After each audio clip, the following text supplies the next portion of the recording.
You're listening to a new episode of Girl Down Podcast with your host, me, Aeon. So sit back, relax, and listen as I unpack the uncertainty of my 30s, one episode at a time.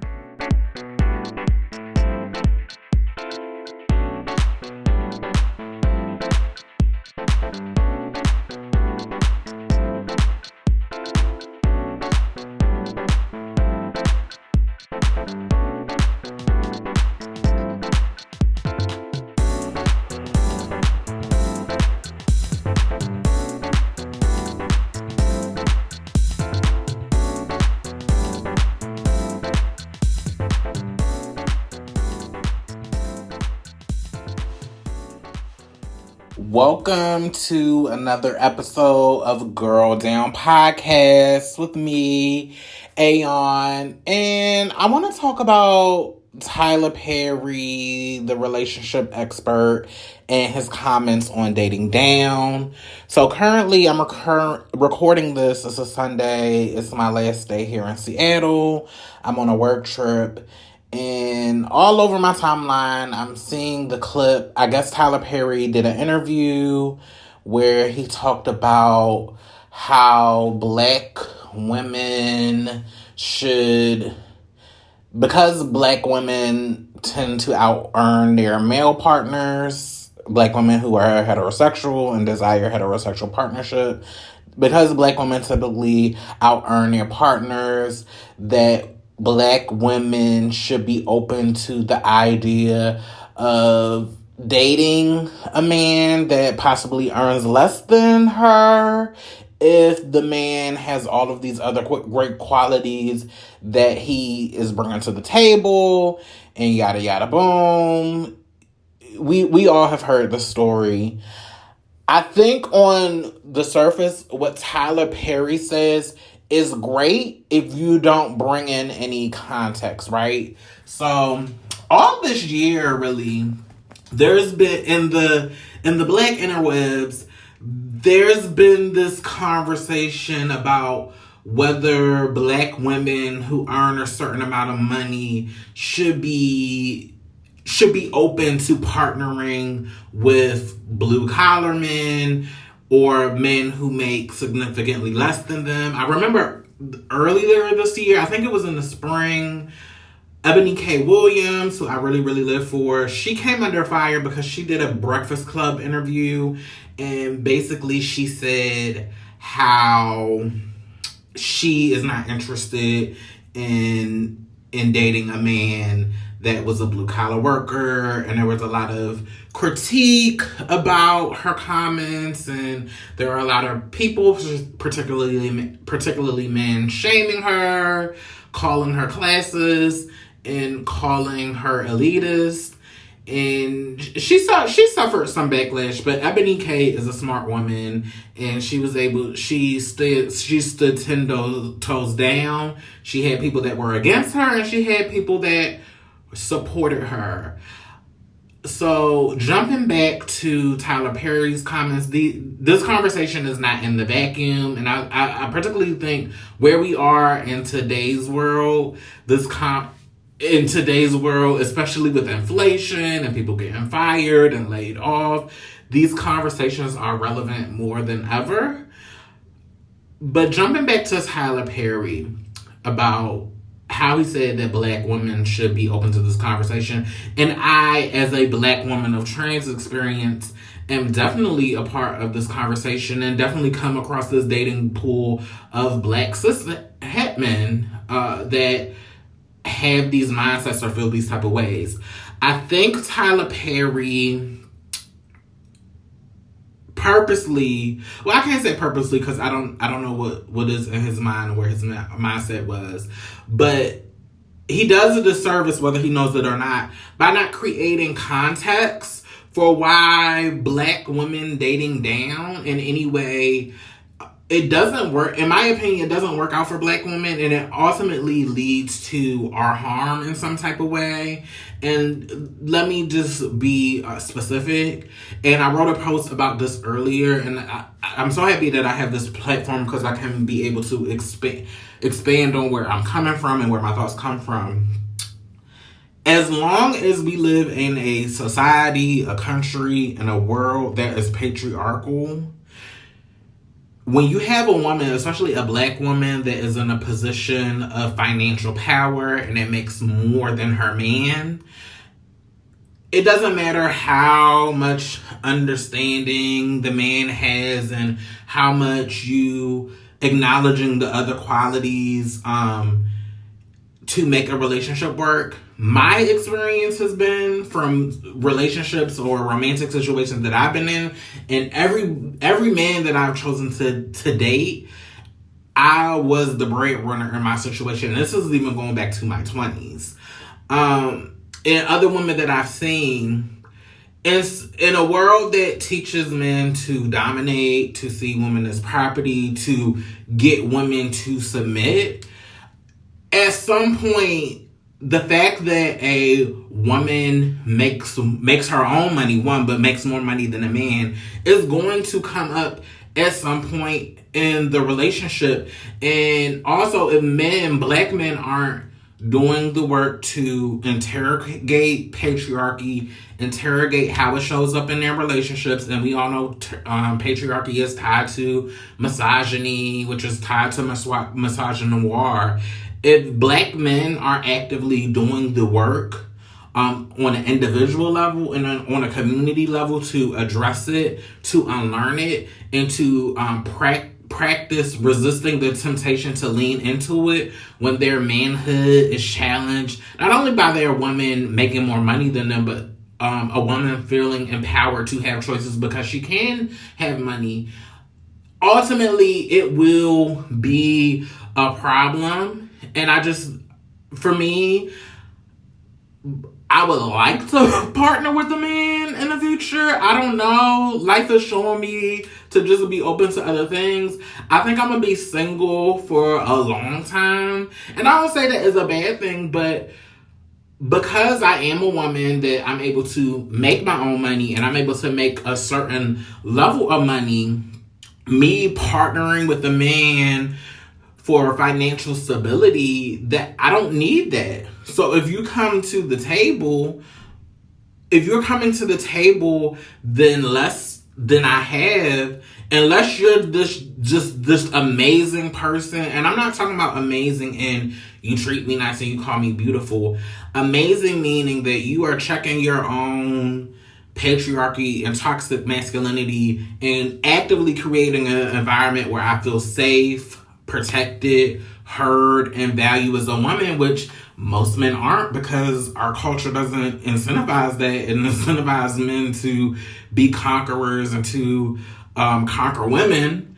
I don't see an incentive to partner or to lower my standards for the sake of not bruising a man's ego or making a man feel like he has a necessary place in my life when you just don't.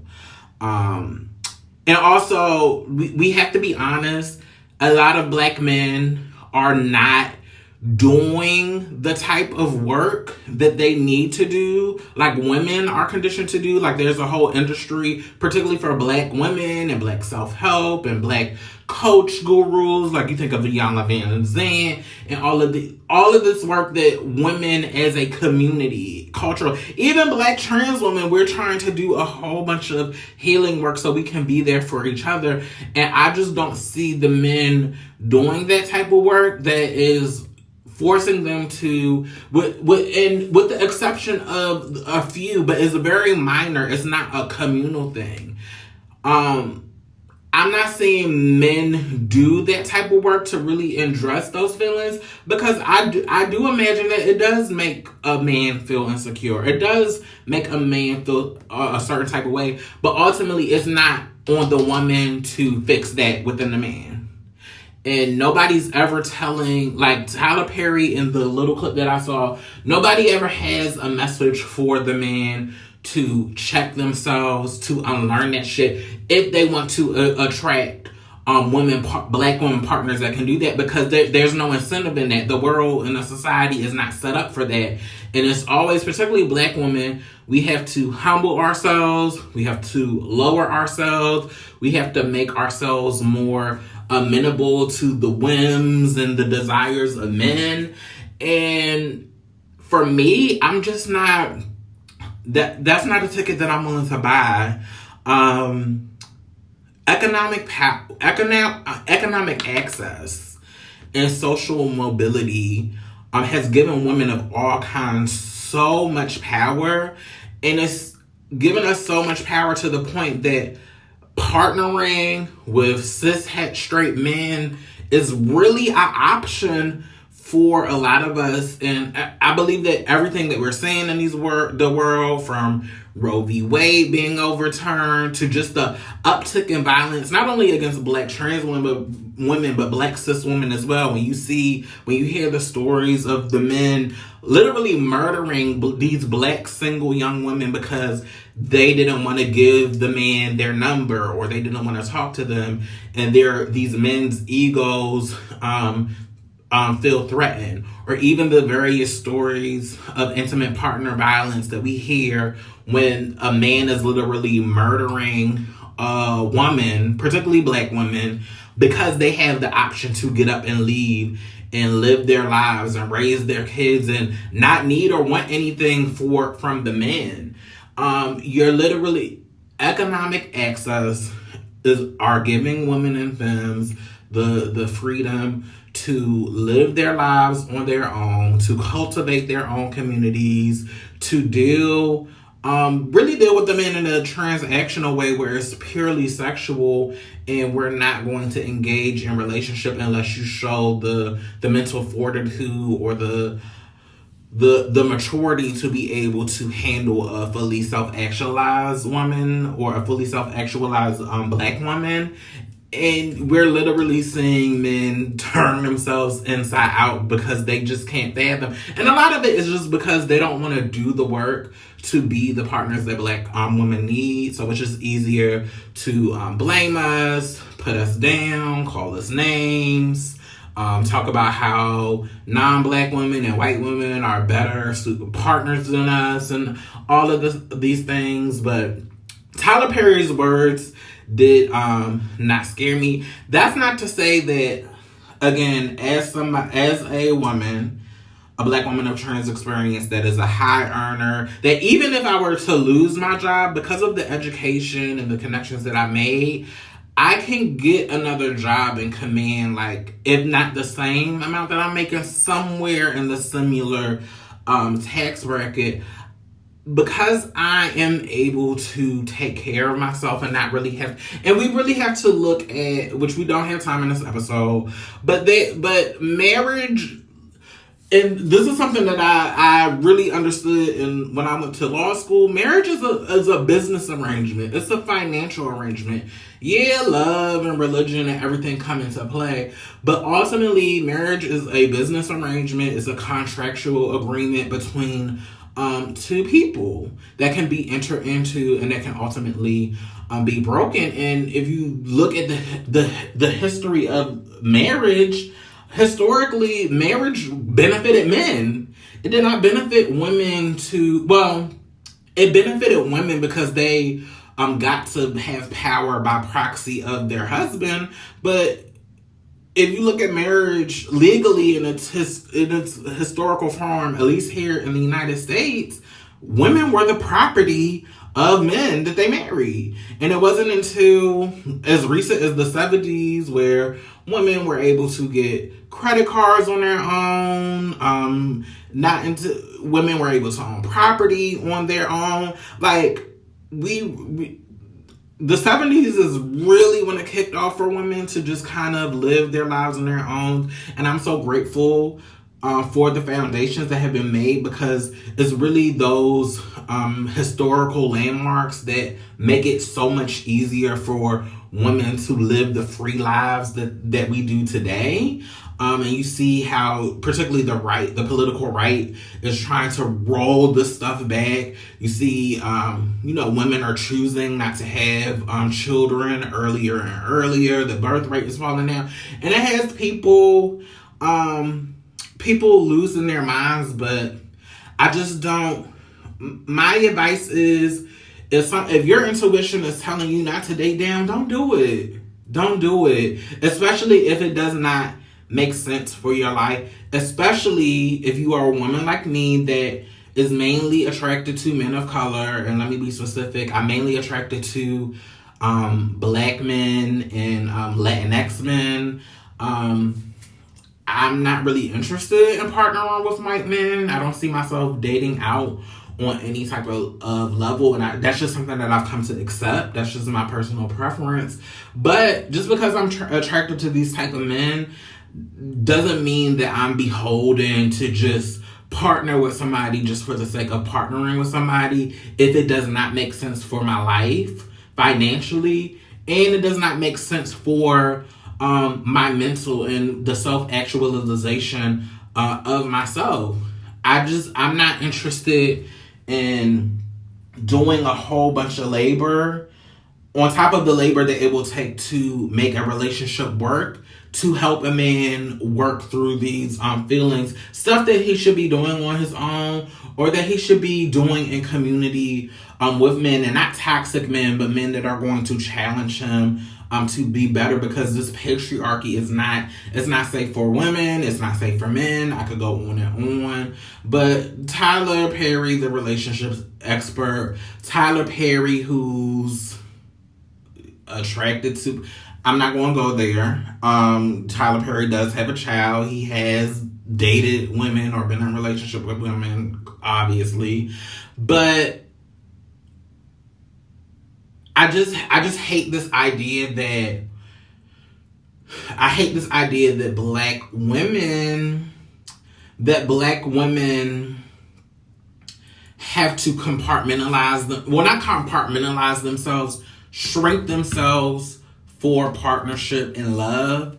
That is not love to me. That is not being loved in the fullness of who you are and what you bring to the table. And for me, if I have to do that with love, I'm totally fine being by myself, having my little flings with it, because it's taken me so long to come into the fullness of myself and be unapologetic about it.